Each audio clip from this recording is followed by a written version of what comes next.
Hi, Hi, how are you? I'm good. I'm noticing this light. I always carry a 5 o'clock shadow. I never go without stubble. It's kind of my thing. But I've noticed that this is looking darker lately, which is weird because my hair is going gray. Now But it looks like you have a mustache. Go like it looks like you have a cop stash with a gray goatee. right? Yeah. Yes. Hello, welcome to The my adult police. film. Did somebody call for the pizza slash police officer? Thank you, Jeanette. Hi. My friend was telling me a story the other day about how they were all getting rowdy at a party, like grown women like my age. And the police showed up, and sure enough, one of the women answered the door, was like, "Who ordered the stripper?" And the cop's like, Oh, "No, no, like you guys are legit in trouble." I would love to talk to some police officers because I'll bet I think that every happens a police lot. officer, yeah, right? It has to happen. Oh my god, that's funny. Oh, if anybody watching right now knows a police officer that would be willing to answer that question, because I like as a police officer, part of you has I to know kind of so chuckle, many right? police officer. I'll call one. I'll text a couple. I bet it happens Yeah, all the time. yeah, because a part of you has to kind of laugh initially, even though like you're there because like, hey, quiet down, or hey, we heard there's drugs and bad things in here. But before that, like, who hired the stripper? We're Yep. Hi, honest, Alejandra. I we're was real at officers. hot tub night. I was at a hot tub night with some girlfriends one time, and we happened to be next door to one of the women's ex-husband's house. So the ex-husband lived next door, and we were all in the back in the hot tub. And I go to ghost out per usual. So I go to walk it, sneak my way out the front door, and who comes walking up? The police. He knew his ex-wife was over there, so he called the police on us. There was like five of us in a hot tub. So so Officer, there's some. as the owner of the home is taking care of matters, I yell because I'm super classy over the fence, "You're such a..." And the police weren't gone yet. He was like walking to the, and then he hears me yell and he turned around and came back. My bad, my bad. Hey, you know what? I recognize that I have. Anyway, I'm 10-2 every time when it comes to I just don't want the hassle. And so I'm 10-2. My keys are always up on the dashboard, even though it's a key fob now, and my hands are always like this. And whenever I get pulled over or they're talking to me, I always keep my hands out. And when they ask for my registration, I always say, "It's in my glove compartment. Can I please reach over and get it? Can I have your license? It's in my back pocket. Can I please reach back and get it?" I'm like that every time, just because like I heard that's how you get out of a ticket. Oh yeah.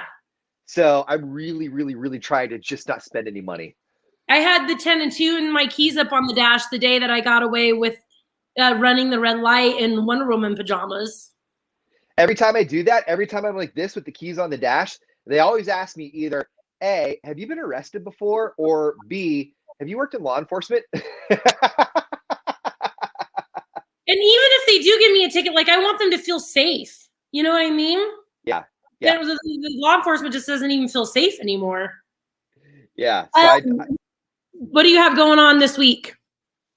man, I think we're gonna start some house projects today. I think I'm gonna start tackling my front room first. I want to run something by your sister because I think I have an idea of what I want to do with my front room. Okay, want to bring her on the live stream tomorrow? Yeah, yeah, because I think I'm ready for an overhaul. All right. You think I'm blunt? Oh no, I know like when He's I gonna when I get show over her, and be like, no, I don't like that's that. fine. That's fine.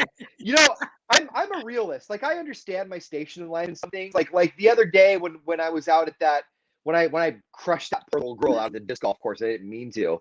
Um, one of the dads was talking to she, and he goes, "It's okay. He's terrible. You could beat him." He's like trying to help. I'm like, "No, it's true. I'm awful. You'll probably beat me. Same thing with my front room. Like when she looks at it, she's like, "This is terrible." Like, yeah, I know. That's why you're here. Because she and I don't have the same sense of style at all either.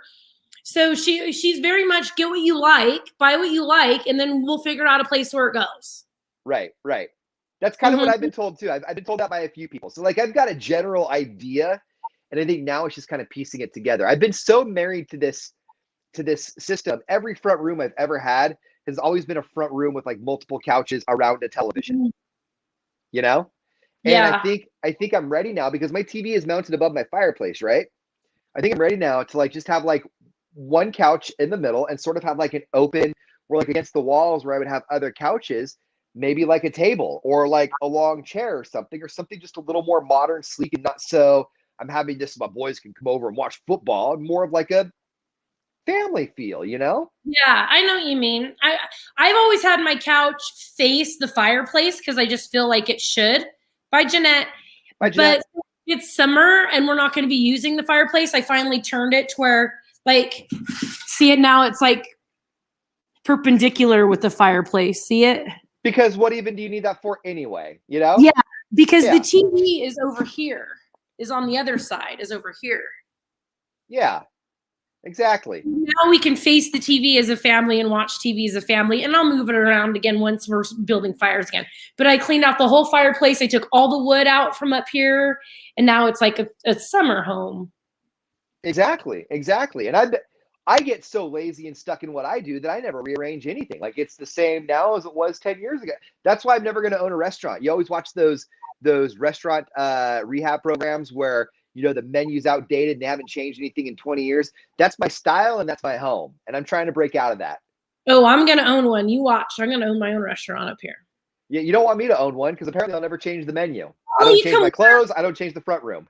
I'll let you come work for me. You could be our delivery driver. Thank you. I'm getting really good at that. I was showing my friend the other day the metal sign that I want you to make for my balcony. And he goes, I.R.L. Riley can do that? And I go, oh, yeah. And I showed him your garden gnomes.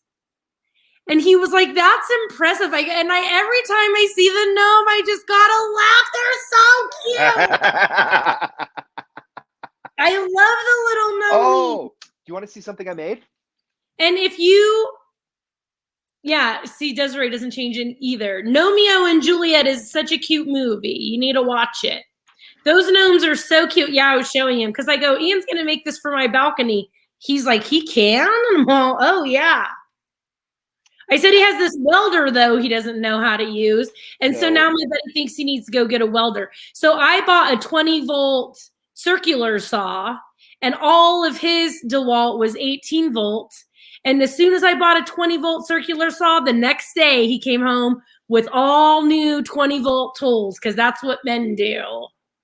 Yeah, not me. I go to Harbor Freight and save as much money as I can. Hey, I did this. When I rolled up in my Jeep because the owner of the place I work at also has a Jeep. He goes, your Jeep's bigger than mine. And since I got it, he's gone. His wife came up to me. She's like, you know how many new things he's bought for that Jeep? Thanks a lot, man. Now he's like getting new fenders and stuff. I'm like, men are funny.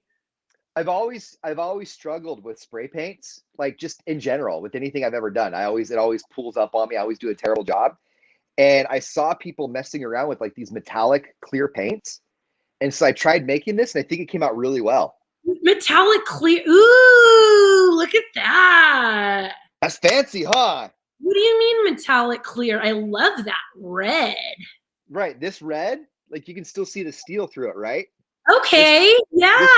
This red is just a metallic metal cast paint that you buy at AutoZone. That's cool. Kind of cool, huh? So I'm gonna start playing around. See. So what do you do? You tape off like this certain, and then spray like you would a house. Yeah. So I think what I'm gonna do is I think in my front room, I think I'm gonna try and do stuff like that. I think I'm gonna try and when I decorate the walls and stuff, I'm gonna try and incorporate my own work into it, and try and try new things. Just trying to make it my own now.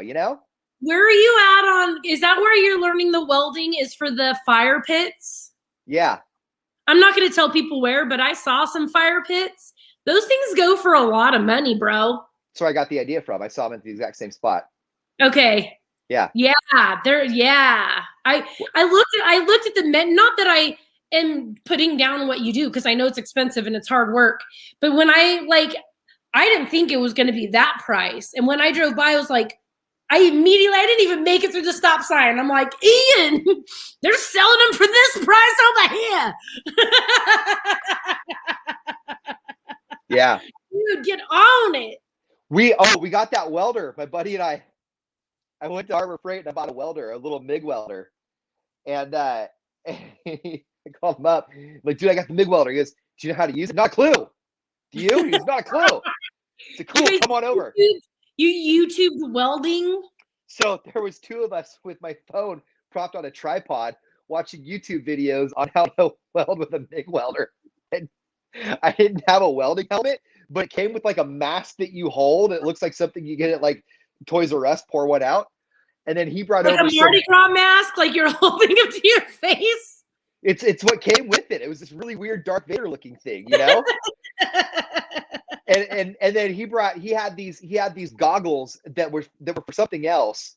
So they weren't dark enough, but they were, they like served its purpose. So between the thing that I held and then I gave him some Madden Riley sunglasses that he put on top of the goggles, there was two grown men sitting in a garage with a plastic sawhorse, which kept catching on fire.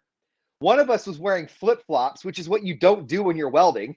No, you don't do when you're doing any projects. You can drop something on your foot.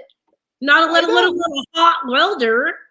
If OSHA came around, they would have shut my garage door and said, you need to go inside and watch cartoons because this is ridiculous.